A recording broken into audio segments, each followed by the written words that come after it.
see how I incorporated hello? Exactly. Well, one of the early hits of the fall TV season is Arrow. It stars Stephen Amell, who plays a billionaire playboy who's also an emerald-clad vigilante archer bent on revenge. That's someone you want to say hello to if you're on his bad side. The show seems to have struck a nerve with audiences and has done so well that it's been extended for a full season. Crime happens in this city every day. What do you want me to do?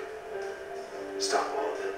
I think the tone really struck a chord with people, particularly, now. I think we rode in on an interesting zeitgeist. This idea of the haves versus the have-nots. I mean, obviously Green Arrow draws a lot of inspiration from Robin Hood. These comparisons to Robin Hood have caused some critics to question the politics of the show. Take it or leave it. So that's the deal. I read online somewhere that people like, liberal superhero show, Arrow targets the rich. Like, absolutely not. I think you have the wrong impression about what it is I do. You take out bad guys with a bow and arrow. I don't fight street crime. That's a symptom of what's wrong with this city. I'm trying to cure the disease. It's not targeting the wealthy. It's targeting people who have power and don't use it responsibly. Leo Mueller, you have failed this city.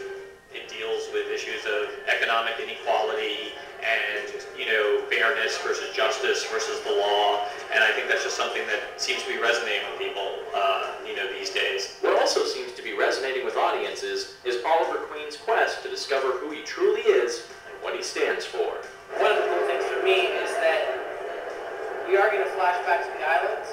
We're going to realize why Oliver became this. And it's not like they flipped a switch and he turned into an expert archer and parkour enthusiast. Like, he gets whittled down to nothing. And then he starts to build back up.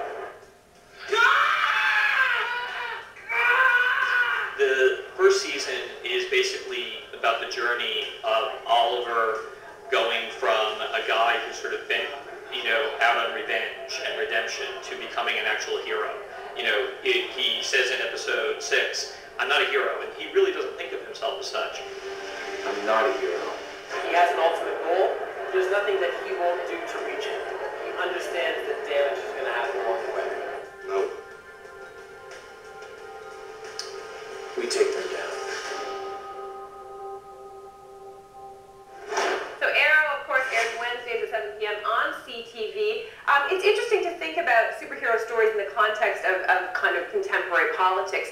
We've seen it a lot lately. We saw it in The Dark Knight Rises. It felt like they were sort of hinting. Some political undertones. Yeah. I suppose. And I think that Iron Man 3 really looks like it's coming out, and it's going to also be touching on a lot of current day politics. Yeah. What do you think of superhero stories mixing in with contemporary politics? I think that any art tends to have some kind of message or moral that could be inferred, politically. I mean, and it's really about what your own alignment is and how you receive that message and how you interpret it. Yeah, you're right, because some people found The Dark Knight Rises was sort of like, in a way, in support of kind of anarchy and in support of kind of like taking down the system. I didn't interpret it that way necessarily. I think, maybe it was more about change or about, looking at the system.